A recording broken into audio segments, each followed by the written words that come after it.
have begun on scriptural note. And now let us delve straight into English paper 2. And I'll try very much to tell you that which you probably didn't know.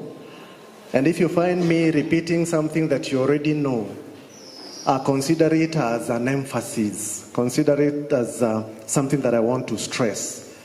In the interest of time, I'll try to do that as much as possible so that we can move with speed. This is what we expect in English paper 2. These we already know.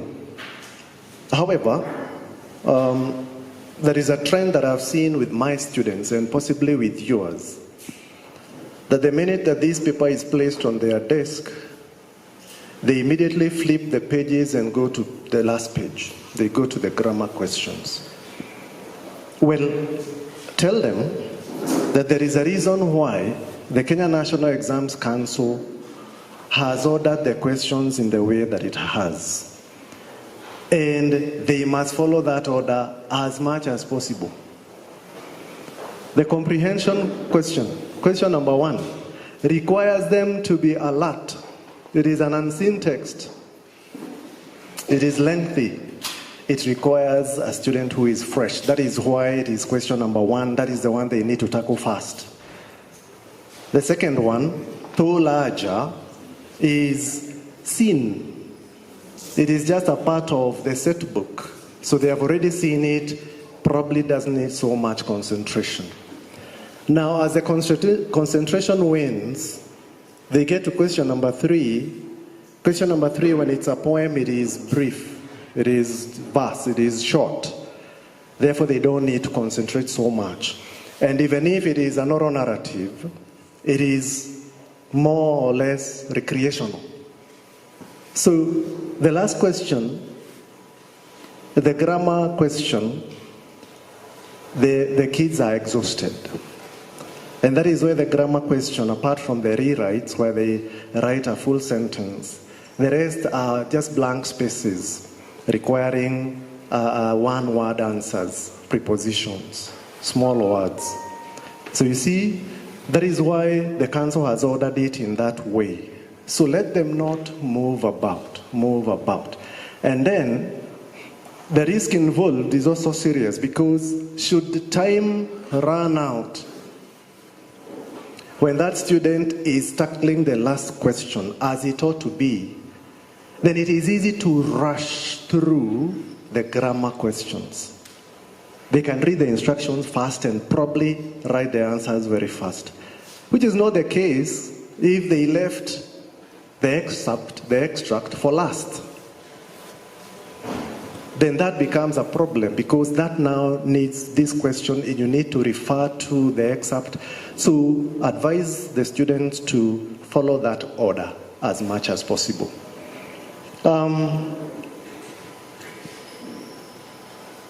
The average score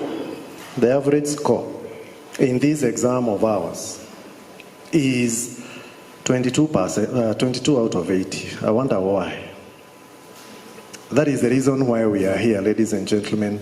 We want to talk and see how it is that we can assist these students of ours to score higher grades. And I tell you, this is the easiest paper to score high marks. It is the paper that has the highest number of marks, 80 marks, yet it is one of those that are performed very poorly. Maybe not as poorly as paper 3, but still not good enough. So I believe that we need to teach comprehension purposefully. This is probably where we make the blunder. The blunder of teaching comprehension through assignment. This is the question that you are going to find easiest to go to class with, especially when you have arrived late to school. Happens with me once in a while. I try, but then, it is the one that you will grab and run to class with, and you will survive a lesson. However, It is the most important. That is why you must take your time to teach comprehension. Because even in this year, maybe, we don't know, if they bring an oral narratives are also about comprehension. So, the first 3 questions are comprehension. That is how important it is. We must teach it purposefully. That is the first point I want to emphasize. That that way we are going to avoid the blank spaces that we keep seeing in the scripts that our students hand in for marking. Let us teach comprehension. Let us do that. And we can use the passages. Luckily, we have them in the course books. They are not in short supply. We can use them to teach. And then we pick on those ones that you need to teach a certain point. Pick them deliberately.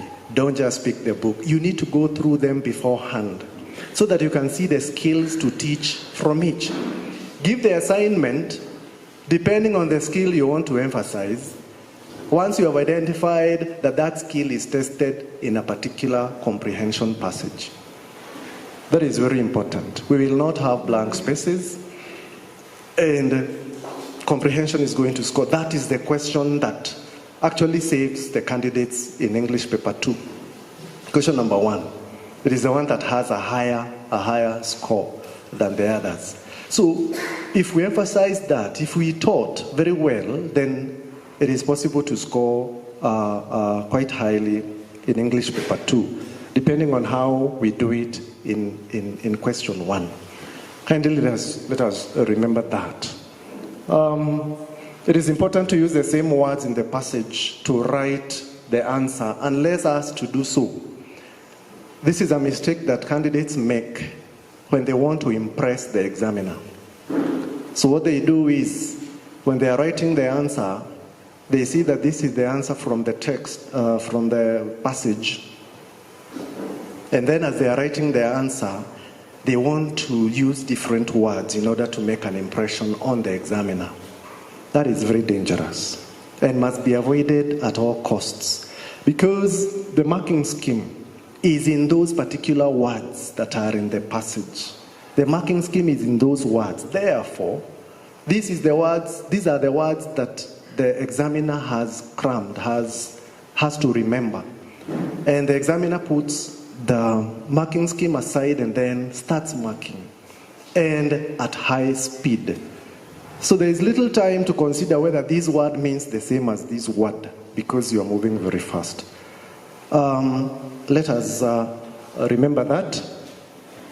And there is this last point in this slide that says, if you can't find the exact answer, write the sentence which you think contains the answer.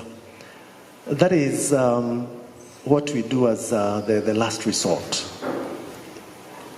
Rather than leave a space blank, it is better for the candidate to pick a sentence which he or she suspects could contain the answer and write it there as the answer instead of leaving a blank space. The maths people will tell you that the probability of a blank space scoring any mark is 0.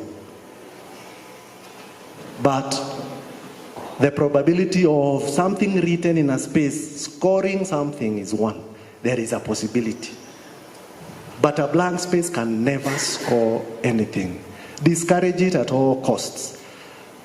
Let us expect higher order questions. This is to say that we are moving away from copy and paste, and that this is becoming less common. We need to practice so that we get these sorts of questions that require a candidate to think a little rather than to copy paste. That is getting outdated. These are the kinds of questions that are being asked these days in the comprehension, and they have to do with higher order rather than copy paste.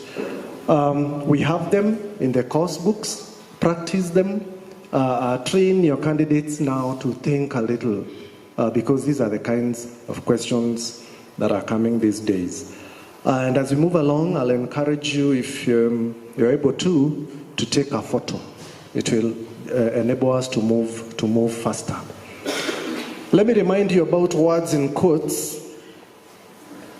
They have been tested for some years, and we need to train our candidates in case this is repeated. Like Mr. Likuyani said, NEC is fond of repeating questions. So this is a possibility, that when you have words in quotes, such as explain why the author has put the word civilization between quotation marks. 2 marks. You need first of all to say that it is ironically used or sarcastically used. You score 1 mark for saying that, and then give an explanation that civilization is supposed to build rather than destroy. That is why it is in quotes. Such a question has been tested several times, and I wanted us to get through with it. I'd like to say something about summary. And summary is also tested quite often.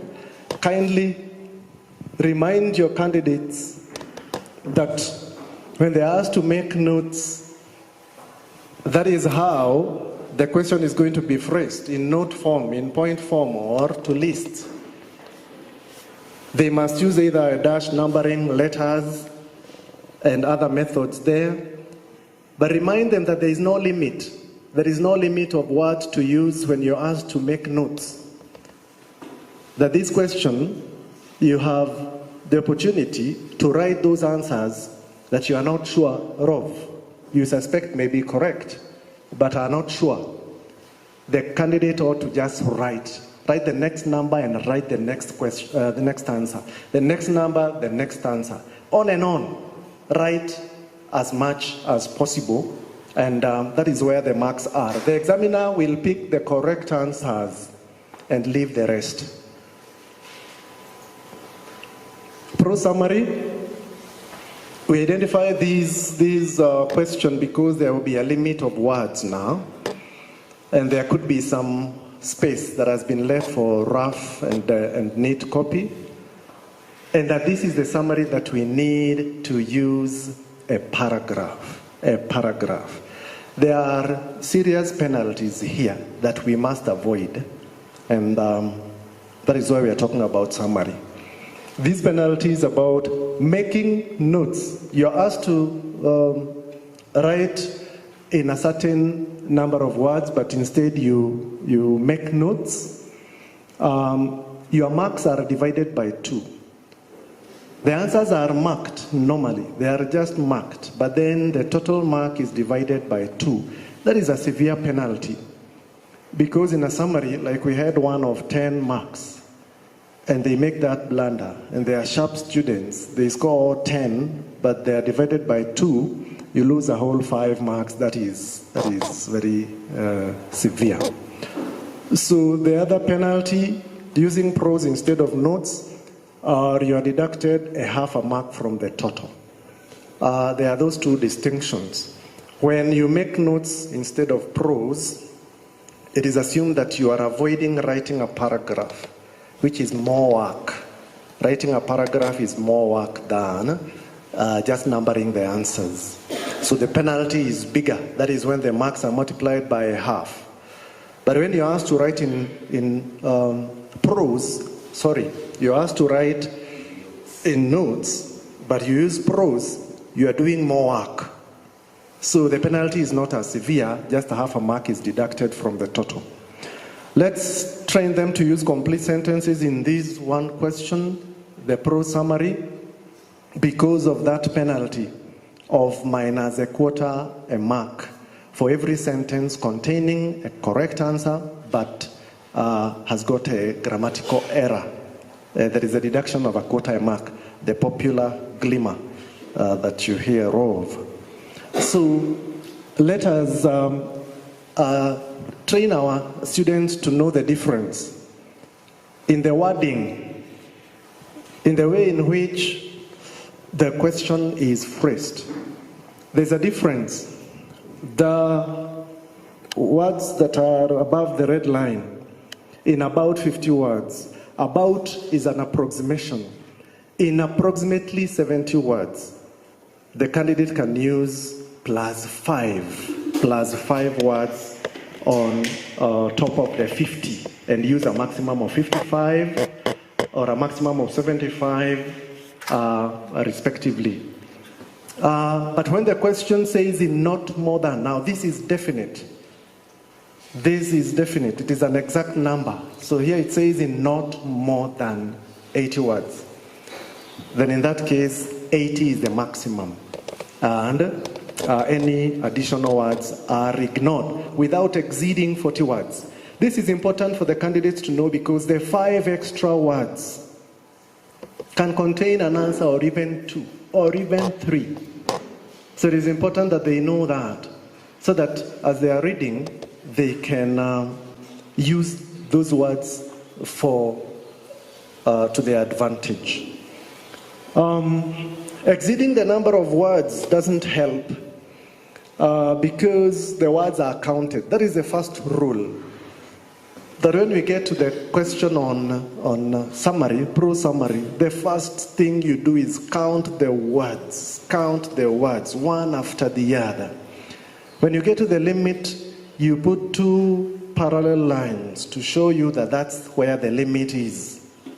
And then you go back to the beginning, mark normally, but when you get to those 2 parallel lines where the limit of words reaches, you don't mark beyond that point.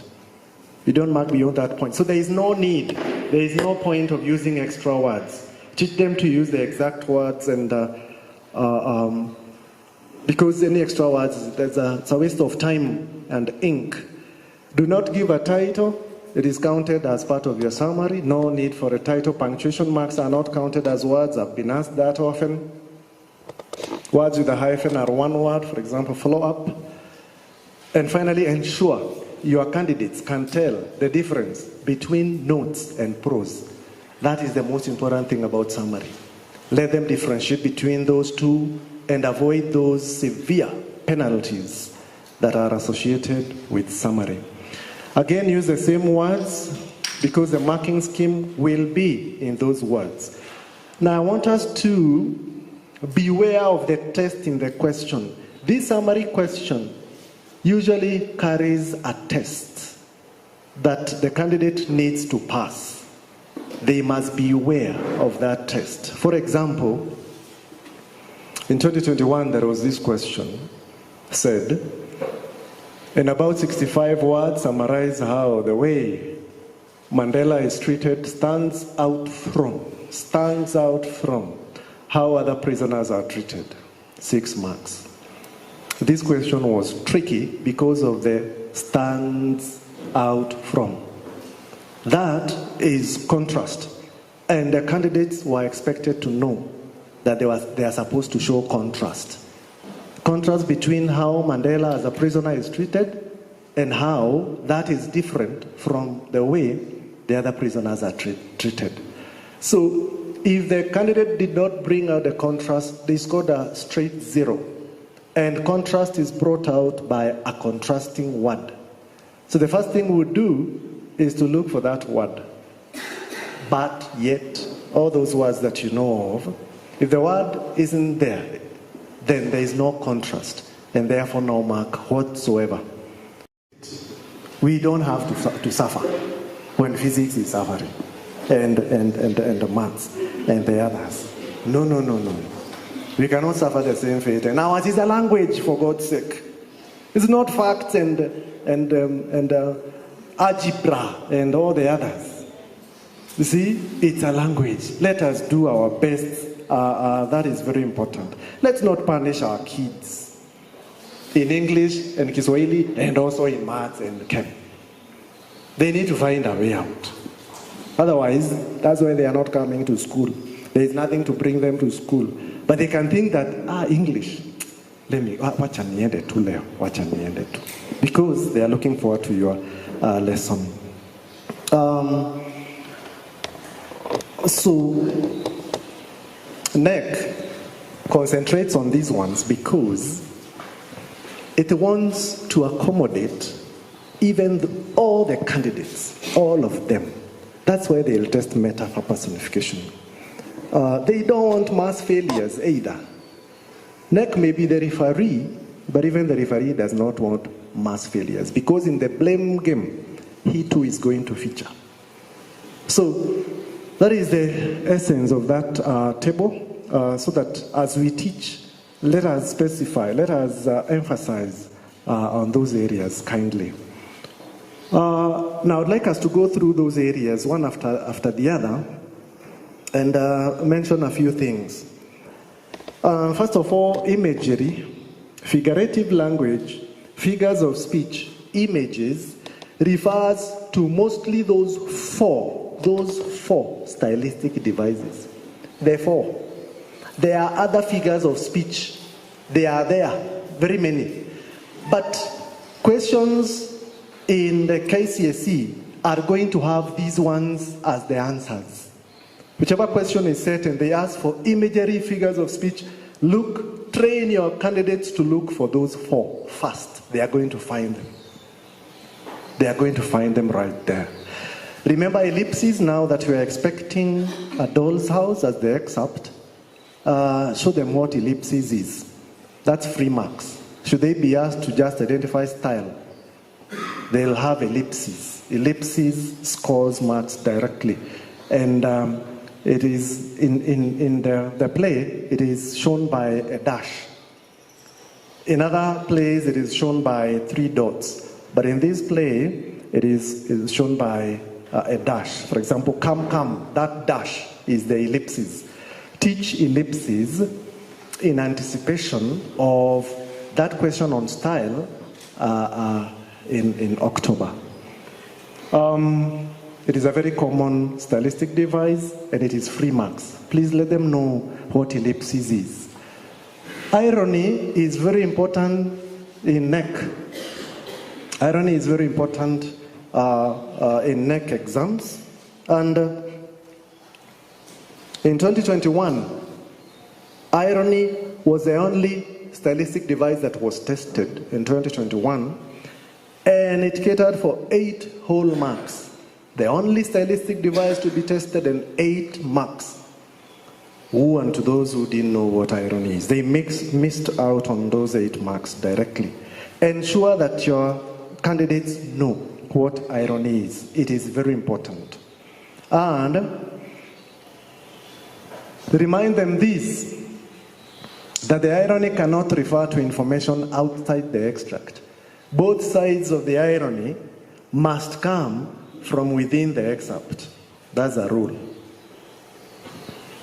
The candidates must use a connector of contrast.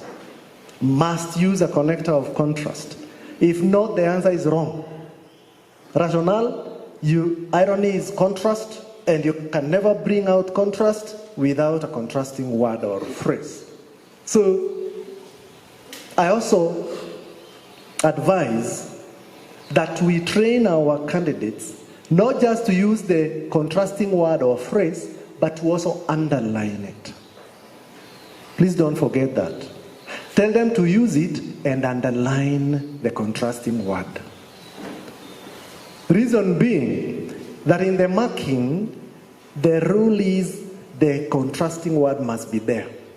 So you're underlining the contrasting word to show the examiner, this is where it is. I know you are looking for this word, here it is.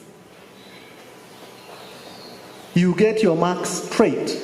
Because remember, in the high speed of marking, an examiner may miss it. It's possible. He or she is a human being. Can miss a small word like yet, and you miss out on the marks. You see? If not that, because of fatigue, the long hours of marking, the same can happen. That the examiner misses that word. Tell them to use and underline so that they score that mark. I'd like us to see how these questions in style are phrased. The first sentence there, first question says, identify and illustrate 2 stylistic devices used in the excerpt. 4 marks. This was a question in 2019. When the question says identify and illustrate, and says 2, identification is 1 mark, and then illustration 1 mark. In order to score for any 2 devices, you score the 4 marks that are in the question there. So that is the most common way of marking that question. You're told to identify and illustrate 2 for 4 marks, that's how it goes. However, in 2020, we had 2 questions of that nature. The second one, identify and illustrate 4 features of style now. In this excerpt, 4 marks. 4, ordinarily, 4 stylistic devices ought to have 8 marks. But now there are 4 stylistic devices for 4 marks. So in that case, we tick 1 for both the identification and the illustration. That is repeating itself. And what does it tell us? It tells us to give as many answers as possible.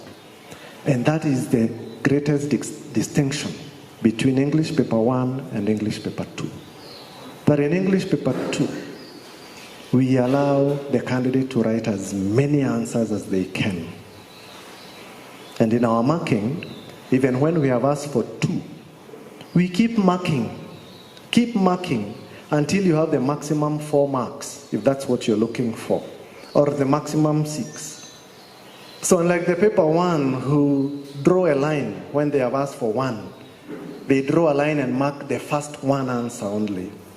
For us, we keep marking. First answer is wrong, it's wrong. Second wrong, wrong. Third wrong. But the 4th and 5th, 6th, 7th could be correct. We award the marks as is necessary. So that is the trick of this paper. Friends, tell your candidates to fill that paper with writing, with answers.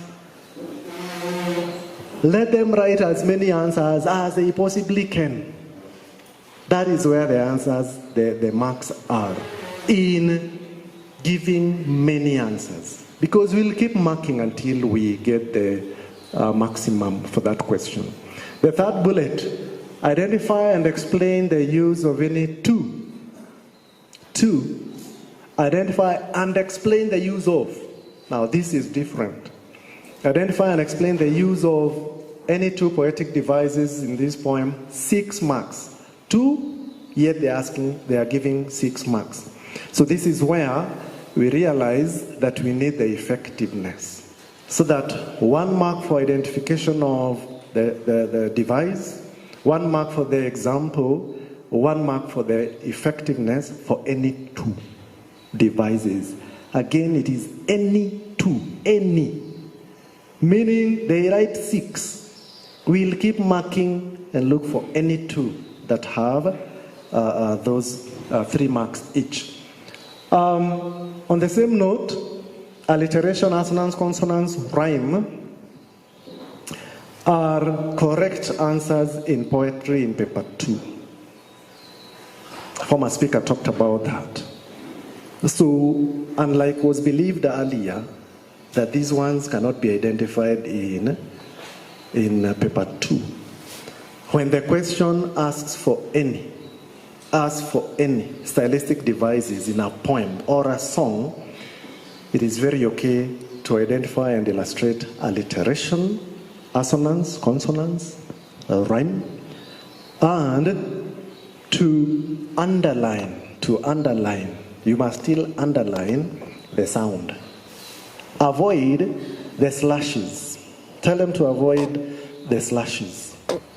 Let them underline. That's the basic way of answering this question. Like the former speaker said, in alliteration, the words are either next to one another or near one another. How near? 2 words maximum. 2 words maximum between this word and the next. When there are 3 words between, then that's too far. That's too far.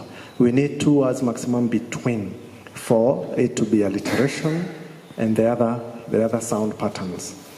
So please train your students to know what alliteration, assonance, consonants are, because they are, again, very easy to identify and illustrate. And they'll score that question on style very well, because they are fairly easy stylistic devices. There are no half marks in the entire English paper 2.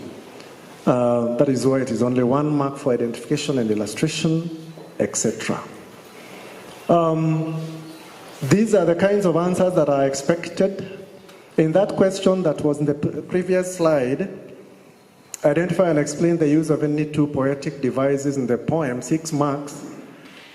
1 mark for identifying, for example, metaphor. The other mark for the example, the other mark for the effect. And those are the kinds of effects that are awarded marks in the Kenya National Exams Council marking scheme. Those ones. Notice that rhyme, you must get rid of and. Don't use and. Don't have the 2 rhyming words as smears and fears. And is going to ruin that answer. It's going to be wrong. Train your students also, as far as repetition is concerned, to look for 2 or more words that are repeated. There are times when the council refuses to give any mark for 1 word as the illustration for repetition. So train them to look for at least 2 or more words that are repeated instead of just 1, so that they are guaranteed the marks. These are simple enough stylistic devices, and they are the most common stylistic devices in this paper. So we can score high marks in this paper, I tell you. Character. It doesn't matter the word that is used to phrase the question in character. It doesn't matter. Whether it is comment, outline, identify, explain, discuss, describe, state, give, as long as the question is on the character of Nora, for example, and it is from the extract, then you must identify the trait first and then illustrate. The illustration can be in the form of a quote, so that you quote directly, you lift the illustration as it is from the poem or from the extract, and then that suffices as an illustration. It is enough. If not that, you can have an illustration in the form of an explanation. You can explain rather than quote. But any of those suffices as an illustration. So let the candidates identify and illustrate. Identify and then quote. Identify and then quote. As many character traits as possible. Again, we'll keep marking until we get the maximum that we need for that question. Because of that, candidates are allowed to use any space, any free space in that paper. Any, yes. That is because they are not responsible for their big handwritings. And the space that has been left in the question is not sufficient. And we have told them to write as many answers as possible. So a candidate, should they feel that the space is not enough, they are free to use any space in that paper, as long as they number the question. Most prefer to use arrows, and I don't mind. And I must follow that arrow to its destination. Those are the rules. I don't have a choice. Should it be in page 1, and the arrow takes me all the way, I'll be just following that arrow until the last page here. Most of them will say here, when they mean here. Just write here.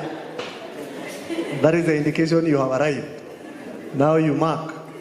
So you see, that is because NEC just wants answers. And because of economy, it may not have all the space that is required. The paper may have to be very long. in these tough economic times. And there is a candidate who fills one line with 3 words. Big, big handwriting. 1 line, 3 words.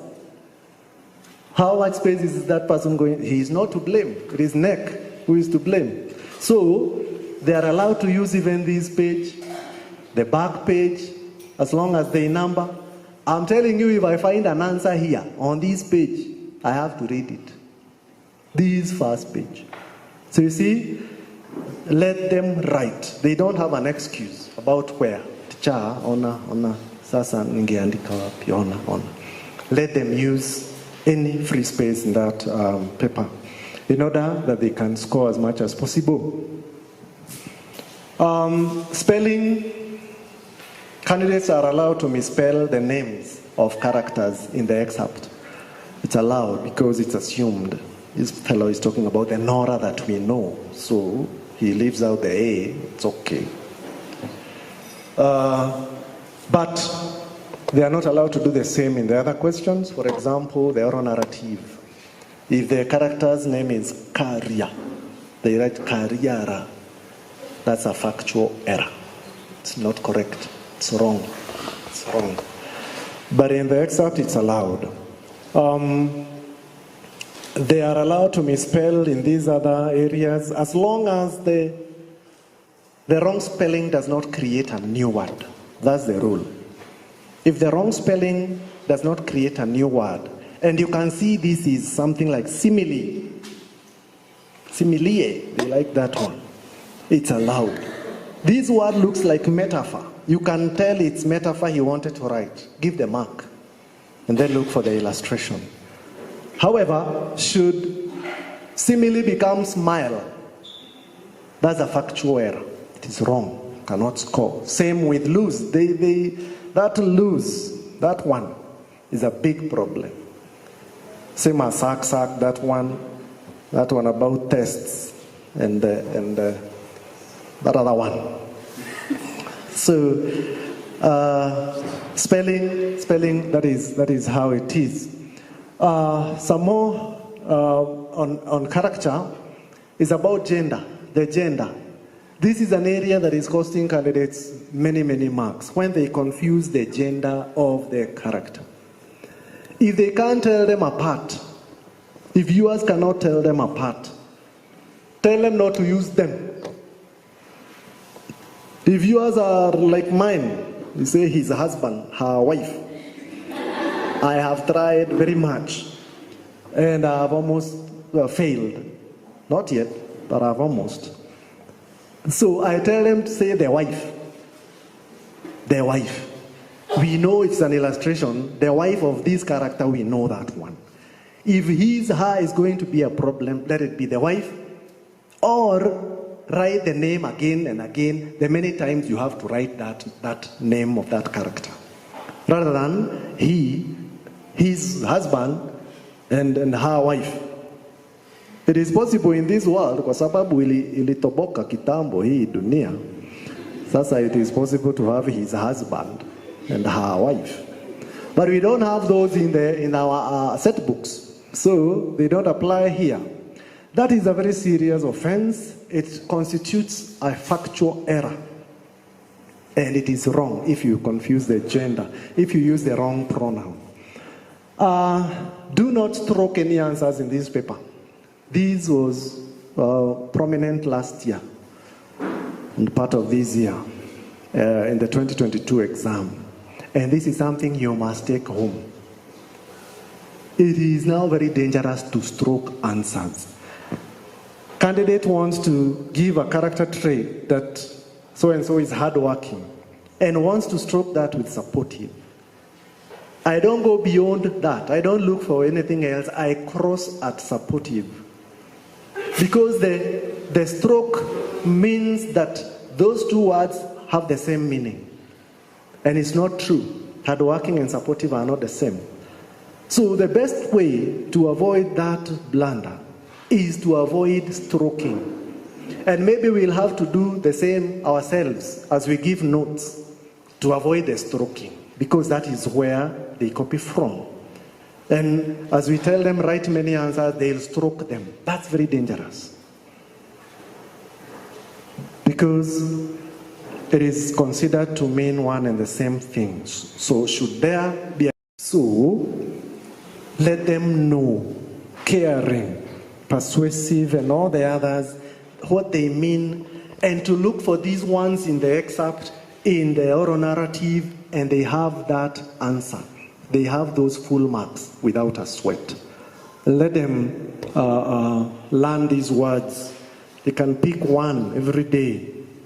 And I have stroked them. I have stroked them to show that those I have stroked with are synonyms. They are synonyms of the same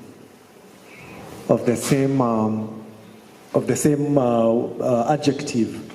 So remind them also that caring takes care of loving, takes care of concerned, of considerate, of affectionate. So that idea is taken care of. They cannot identify loving and then identify and illustrate, and then identify concerned and illustrate, and assume that they have three answers. That is considered to be one answer. The way in which I have stroked them. They are synonymous and therefore cannot be different answers. Kindly let them learn these, show them how to pick those answers, and these are not tough words. The ones in red especially. Right?